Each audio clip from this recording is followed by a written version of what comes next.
Hey guys, it's Taryn. Welcome back to my channel. Today I am going to be talking to you about intermittent fasting and the keto diet. I get a lot of questions about that, and today I am here to answer. So this is going to be your beginner's guide to intermittent fasting. So if you're not familiar, intermittent fasting is basically, sorry, I'm outside. It is not necessarily what you eat, it more determines when you eat. So it does help with weight loss. It also helps your body. You're going to be using fat for fuel, your fat stores. It also helps your body kind of heal and regenerate itself, because you're going to be producing the human growth hormone. So you're going to be healing your body from the inside out. So even if you're not practicing a ketogenic diet, there's so many benefits, numerous benefits. You're going to have fat loss, you're going to have more energy, clearer skin, some say tighter skin. There's so many benefits to it, health benefits alone. So typically when we talk about intermittent fasting, you're talking about a 16-8 fast. That means 16 hours of the day you are fasting and 8 hours of the day you are you're eating, but that's your feeding window. You're not eating for 8 hours straight.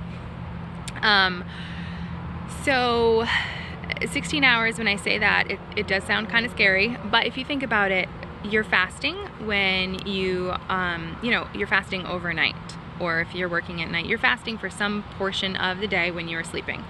Most of us are probably naturally fasting for about 10 to 12 hours a day anyway, so we just want to work on elongating that. If you think about it, this is kind of the diet that our ancestors had. Food wasn't available to them 24 hours a day like we have it now. So we're just kind of mimicking what they did years ago. If you are already practicing a keto diet, you're gonna kind of have a leg up, because as you know, when you're eating a bunch of fat, when you're eating 70% of your diet is fat, you're going to be fuller longer. You tend to eat less anyway, just naturally when following a keto diet. So you're going to kind of have a leg up when starting to intermittent fast.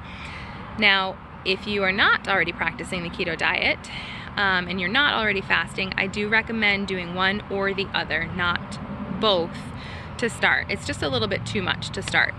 So if you're going to start the keto diet, do that for a few weeks. Get accustomed to that, help your body get adjusted to that, to eating the higher fat, to being satisfied for longer, to eating less, and then you can probably add in your intermittent fasting after a few weeks. Give it like a month, and then see how you go, see how it goes. When you're first starting, you're probably going to be hungry for a little while. I wouldn't say jump right into a 16-hour fast. Say you're already, let's say, if you track, this is what I would recommend. I would recommend tracking what you're already doing, okay? Write it down.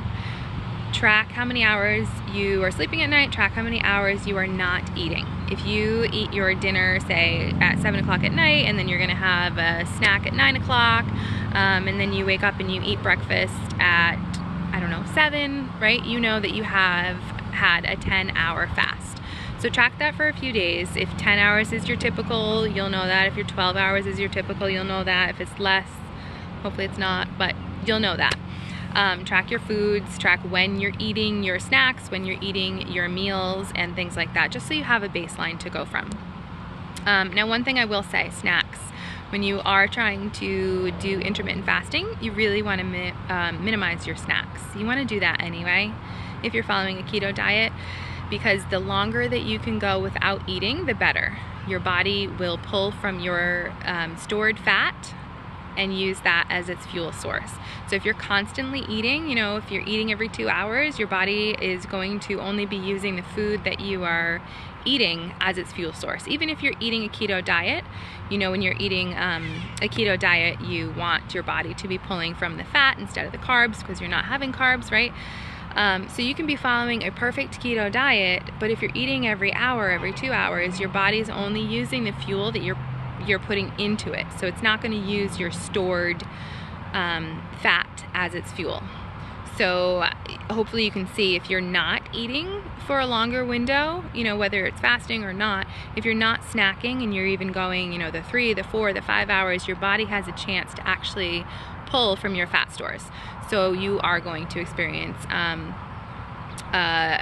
weight loss that way, because you're not, you know, you're pulling from your stores instead of what you're actually consuming, if that makes sense. So another thing is,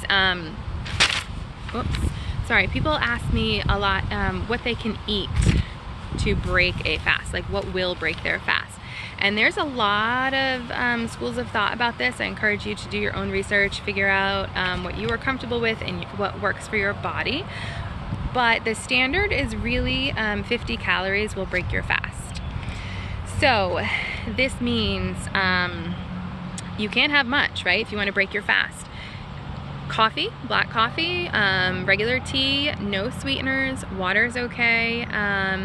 Some people can put a little tiny bit of creamer, but what you do not want to do is anything sweet. You don't want to have any sugars whatsoever. So I don't know if there's any foods or anything that are 50 calories, but don't do that, okay? Really try to stick with water, stick with coffee and tea, and just go for that.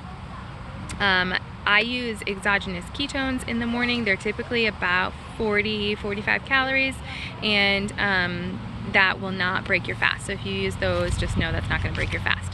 Now, if you have a bulletproof coffee, obviously that is way more than 50 calories. It's somewhere around like 200, 250, because it's butter and fat and coffee and, you know, coconut oil or MCT oil, whatever you use, but that is obviously way more than 50 calories. So that is going to break your fast. So if you want to have a bulletproof coffee, I would say wait until after you break your fast and use that as your first meal of the day.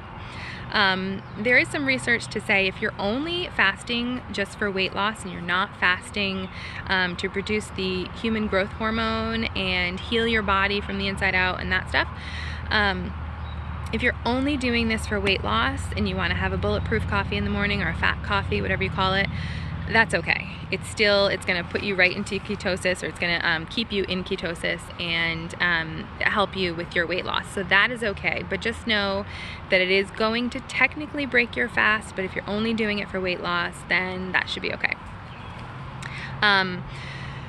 So that's, one more thing I wanted to mention, exercise. That's the other question I get. Can you exercise while you're fasting? And the answer is yes. It's actually beneficial for you to do a fasted cardio workout. So you can do that in the morning. If you are fasting in the morning, do your workout before you eat. If you are using exogenous ketones, those are only 40 calories, so you can drink that even while you work out and you'll be fine. As far as how to start fasting, I started talking about this and then I think I got distracted with my kids. So after you're tracking for a few days and you know your natural eating window and your natural fasting time, let's say you are, you have a 12-hour window of fasting. So you've stopped eating at 9 and you don't start till 9 the next morning. I don't want you to jump into a 16-hour fast. What I want you to do is just add 1 hour. Okay, so let's say normally you're done eating for the day at 9 p.m. Tonight I want you to stop at 8 p.m. And so you'll have a 13-hour fast. Do that for a few days, and then say maybe on day 4, I want you to not eat in the morning until 10 a.m. So you'll see you have a 14-hour window. Do that for a few more days, then take back an hour at night again. So you're stopping eating at 7. Okay, and then you're gonna stop eating in the morning at 11 after a few more days. So do it slowly. Take a few weeks, let your body get adjusted, but don't jump into a 16-hour fast. Start with the 12, work up to 13, 14, 15, 16, and it will just be a lot easier on you. Your body will adjust and you probably won't be as cranky. So I hope that helps. If you have any questions about it, like I said, this is just a beginner guide. I do encourage you to do your own research, talk to your doctor if you want, leave any comments down below. I have a free keto group for moms. It's called Keto Simplified for Moms on Facebook, so I would be happy to have you. Just let me know in the questions, let me know that you came from YouTube and I'll add you right in so we can chat, we can share recipes. There's lots of other moms in there, so it's good. Please give this video a thumbs up if you appreciated it, and make sure you stick around for some more videos. I will see you next time. Thanks. Bye.